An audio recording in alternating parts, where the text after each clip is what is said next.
Another newbie. Standing there like you never shot a dinosaur before? Ah. All right, rookie. I'm gonna show you the ropes.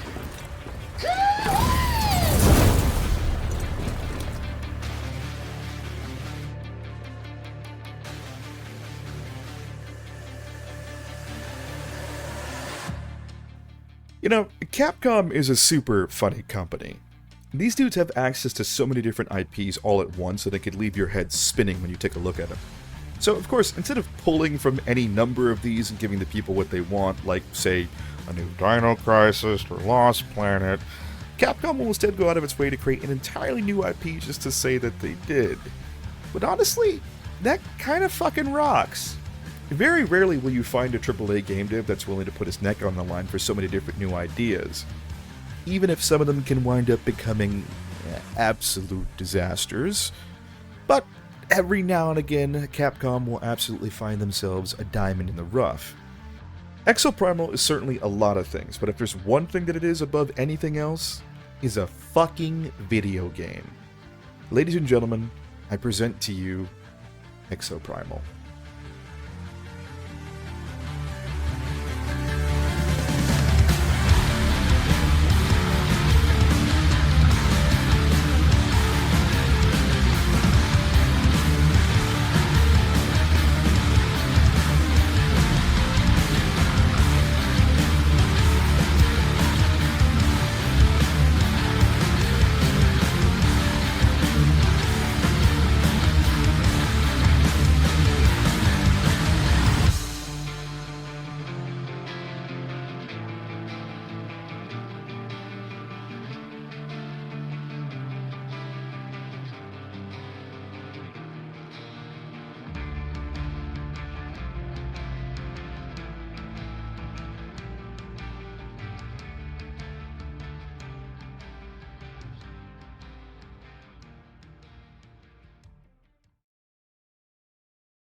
In the year 2043, on top of having to deal with the normal apocalyptic scenarios like the ever-encroaching threat of global warming or nuclear winter, humanity has encountered an all-new threat: the raptor swarm.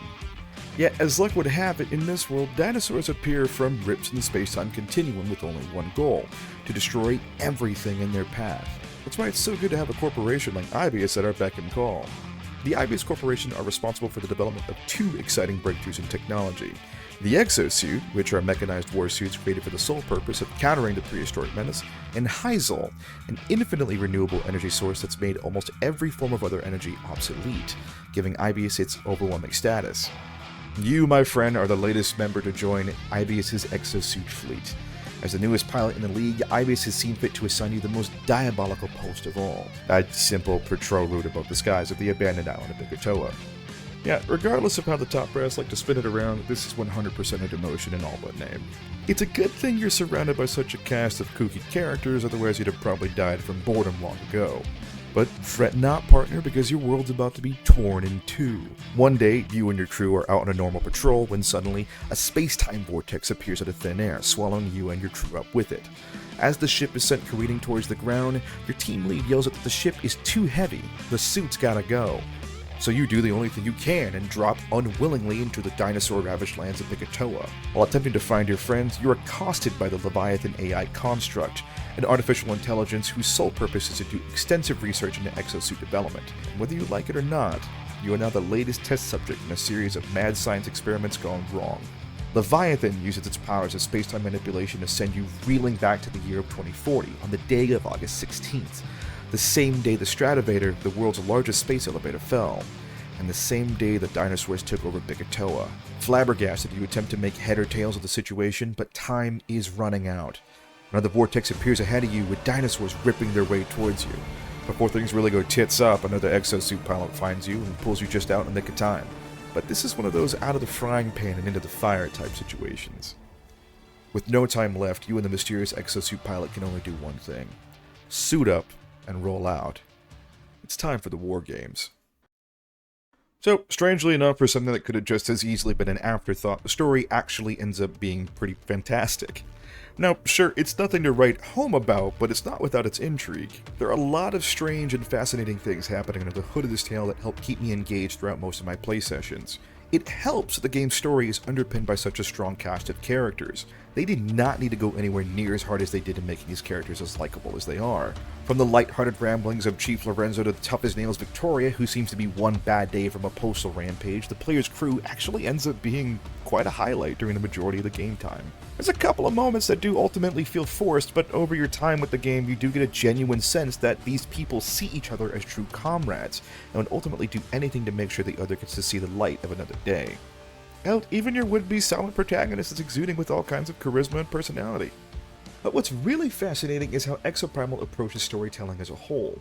Similar to that of the original Titanfall, Exoprimal is a multiplayer game that attempts to tell a story through the duration of each match. Ultimately, there is no single-player campaign. Instead, the game's storyline proceeds in one of two ways: actively playing the game and devoting time to the analysis map. On the home screen, you'll see a counter tick down towards another cutscene, but right underneath it, you'll see the latest piece of information available on the analysis map. This thing can seem kind of insane when you first look at it, but it's actually pretty straightforward.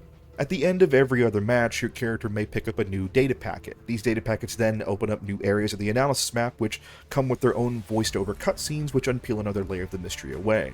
It is a shame that a large majority of the game's major reveals happen via static images and VOs, but there's only so much you can do with what I'm assuming was a shoestring budget. As you find more data, the analysis map percentage increases, and with every new increase comes a new iteration of the war games.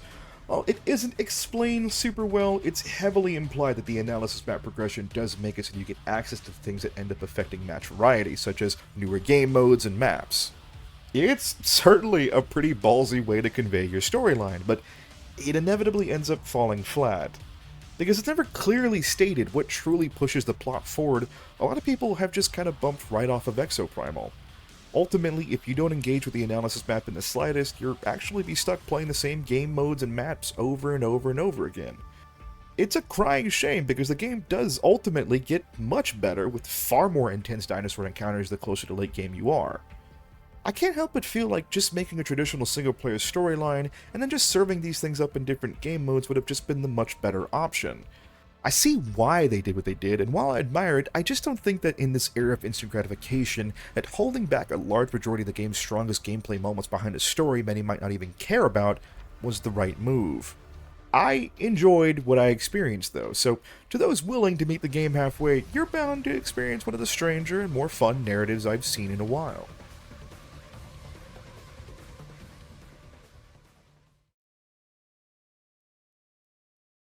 But you know what? I should have named it? You know what killed the dinosaurs? The Ice Age. The Ice Age!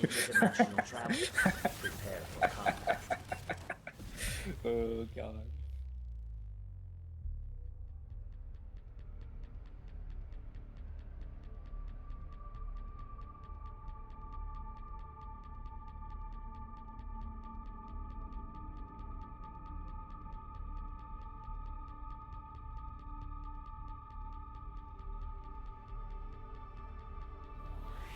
Alright, let's get to brass tacks. The only real reason anyone is here is to find out if it's worth taking time out of their busy schedule to aid in the destruction of the oversized reptilian menace, and I'm happy to report back with an emphatic yes. So, the gameplay loop's as simple as it comes. You pick an exosuit before the match, load into a round thanks to the work of our friendly neighborhood sociopath Leviathan, and get to work stomping those dino bitches back into the ground where they fucking belong. What makes Exoprimal unique in this regard is its inclusion of PvP elements. Embracing one of the newer trends to hit the block, Exoprimal's gameplay is primarily that of a PvE-VP affair. 2 teams of 5 show up to a zone and are tasked with eliminating all dinosaurs in the area, with the other team competing against you to see who can ice as many dinosaurs as fast as they can. During the initial phase of the game, it's purely PvE. You're dashing to and fro in the environment, taking down all manner of prehistoric monsters up until the final round. Here, both teams are teleported to the same area. It's in this area that the game becomes more of a traditional competitive experience. The objective becomes less about flagrant dinosaur murder and more about completing team-based objectives before the other team can. Like getting a payload at the end of the map, or playing King of the Hill across 3 separate locations. The game becomes an absolute barrage of sights and sounds as you not only have to contend with the likes of the dinosaurs, but also with the bullets whizzing past your head fired from guns of your would-be competitors. Players would much rather kick their feet back and take rappers down with their friends without the threat of a PvP encounter can also just as easily queue up for PvE-centric matches. But, if you ask me, you'd be doing yourself quite a disservice. It's obvious that the game was balanced around the PvE-VP experience first and foremost, as the simple PvE encounters end up actually being the least engaging. Occasionally, these instances can be broken up by a story mission. These will sometimes trigger and require you to complete certain tasks, like escorting an NPC ally through the level, or participating in one of the raids available in Exoprimal. And yes, you did hear that right. There are boss fights that are MMO raid-worthy, and these are easily some of the best encounters in the entire game. All in all, it's a solid gameplay loop that lends itself towards a ton of replay value. Truthfully, I've never been the biggest fan of multiplayer experiences that try to break the mold by including both PvE and PvP, but it works shockingly well here. But the gameplay would be nothing without the mechanized stars of the show, the exosuits. A lot of multiplayer games tend to try to create characters that cover a wide variety of playstyles to ensure that any kind of gamer can have fun. And honestly, after spending close to 30 hours with the game, I think Exoprimal's overall variety is easily one of the best in the industry. From the absolute unit that is Roadblock to the zippy melee maniac known as Zephyr, there's a suit for just about everybody. Each of the suits are separated into the traditional MMO trinity, between DPS, tanks, and support. Normally, it's difficult to create a truly engaging support or tank experience, but that is simply not the case here. Sure, there's only 10 exosuits across the entire game, but they each play so differently from one another that it helps make each round feel different. The game even spits in the face of modern-day competitive convention, and allows you to switch out exosuits on the fly, which lately seems like a mechanic that's going the way of the dinosaur. No pun intended. Players are given even more options in the form of rigs and modules, which can help expand and cater to their particular playstyles. While modules act as auxiliary buffs to each of the exosuit skills, the rigs open up even more gameplay opportunities in the form of offering a support item. From a shoulder-mounted rail cannon to a jump jet attached to your back for additional mobility options, the rigs offer up just another sweet piece of the combat puzzle. But a game like this can't help but have its own fair share of caveats. Even if against all odds it doesn't feel like it, Exoprimal is 100% a live service title. This does mean that things like particular exosuits and skins are locked behind paywalls. Thankfully, you can earn an in-game currency to buy all the suits and a majority of the skins, but of course, some of the more fantastic options are locked behind the dreaded Battle Pass system. You know, I can never get a good feel for whether or not a Battle Pass is being handled fairly enough, simply because I just don't play enough of these multiplayer games long enough to justify even buying the sons of bitches. As a variety gamer, I'm like all over the fucking place, so these always just end up being a huge pain in my side. I did buy it though, so fuck me, I guess. There's also the idea of story-based match progression holding the game back. Sure, it's a cool idea on paper, but I can't reiterate enough. The idea of locking behind most of your game's overall map and game mode diversity behind a story is a hell of a gamble that ultimately doesn't pay off. More than anything, this game could have done a much better job at conveying this, because if people aren't dedicated enough or don't care to fill out the analysis map, they're just flat out not going to have a good time. This haphazard form of match progression can also lead to games that vary wildly in scale and scope. Sometimes you load into a match and it'll be one of the earlier missions with not too many dinosaurs and a simple payload PvP round at the end. Meanwhile, the very next one could have you in an all-out war against Leviathan as he pushes you to your limits by disabling your respawns and throwing multiple large-scale dinosaurs your way. Because of this, matches truly do not carry the same weight as the last one. One could argue that this does make it more exciting for the player in the long run, but that would just be an out-and-out lie. It's obvious the game needs to do a much better job of matching players towards the much more fun instances. Otherwise, the player base bleed is going to turn from a drip into a full-on flood. At the end of the day, it's certainly a fun title, but I do wonder if this game will have any legs. It's a Capcom game that's on Games Pass, so at the very least it'll have a small, dedicated enough community to find players on. The game being crossplay certainly helps in that regard, but I can't help feel like the game's already done a terrible job at selling itself. I sound like a fucking broken record here, but only because I've seen so many reviewers on YouTube basically play the game for like an hour at best, and then essentially turn around and call the game more basic live service trash. Which feels like such a bald-faced fucking lie. With how Capcom handles its other live service titles in the form of Monster Hunter, I'm sure that at the very least we'll get a game that lasts for another year, but then what about after that? The inclusion of a traditional single-player campaign could have gone a long way towards keeping this game alive, but alas, I don't see myself really playing the game for longer than maybe just this year. That's not particularly this game's fault entirely either. It's a shame because at the end of the day, there's a lot to love here, but it's being held back by a bunch of questionable design decisions that ultimately leave me kind of depressed. Well, at the very least, it's a good thing the game looks and sounds as good as it does. Capcom are the absolute definitive game engine masters from every generation. From MT frameworks to the beauty that is the RE engine, Capcom just stays winning in this department. Not only does Exoprimal run like a dream on all hardware, including the consoles, it can keep the frame rate from buckling even when there's hundreds of dinosaurs flooding the screen. The final battle itself is something to behold as it becomes an all-out war against all odds, with literally thousands of dinosaurs swarming you at all times. This is all backed up by a stellar soundtrack from the Capcom team, with some tracks written by the storm that is approaching himself, Casey Edwards, who thankfully has another absolute banger of a tune in here as well. Even with all the blots on its record, Exoprimal is still an absolute blast that is worthy of your time.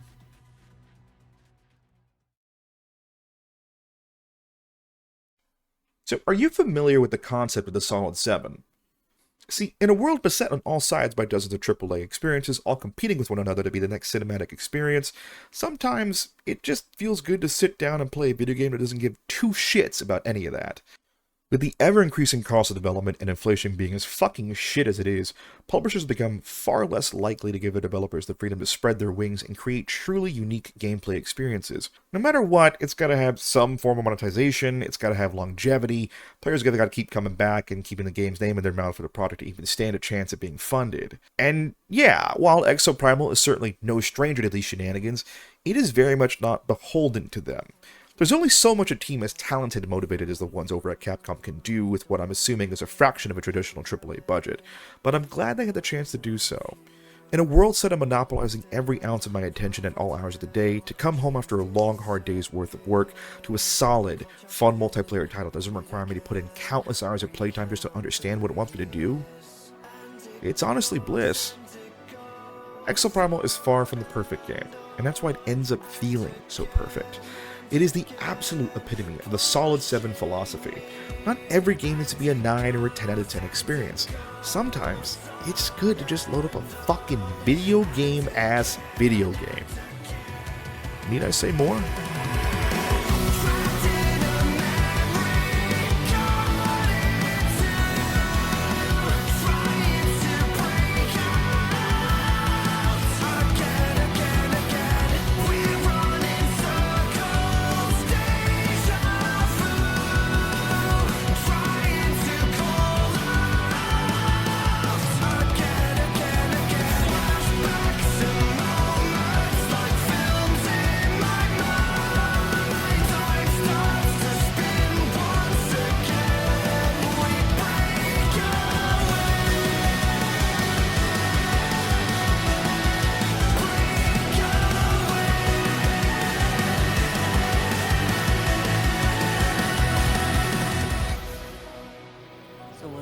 Chief? Our new specialty. Whatever they won't see coming. Punch it.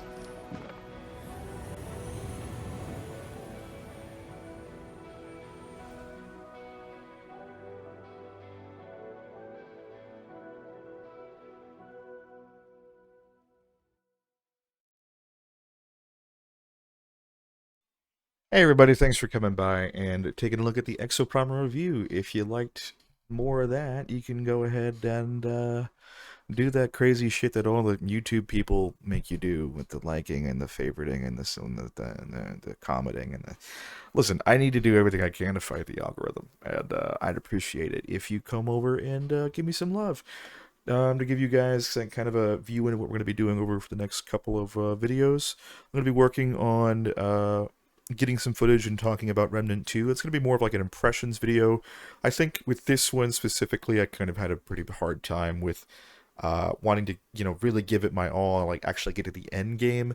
But I also don't necessarily feel like I conveyed as much as I wanted to in the review, but I also feel like if I got myself caught up in the writing process of it all, it wasn't exactly going to come out anytime soon. And with Remnant 2 literally coming out tomorrow, I just needed to find a way to get this thing out as soon as possible. But I liked it. I liked the review for what it was, but I think I'm going to have a bit more of a different approach to it with this next game. I do want to talk about the Gundam Evolution thing falling apart. That is fucking heartbreaking. That is 100% not my favorite.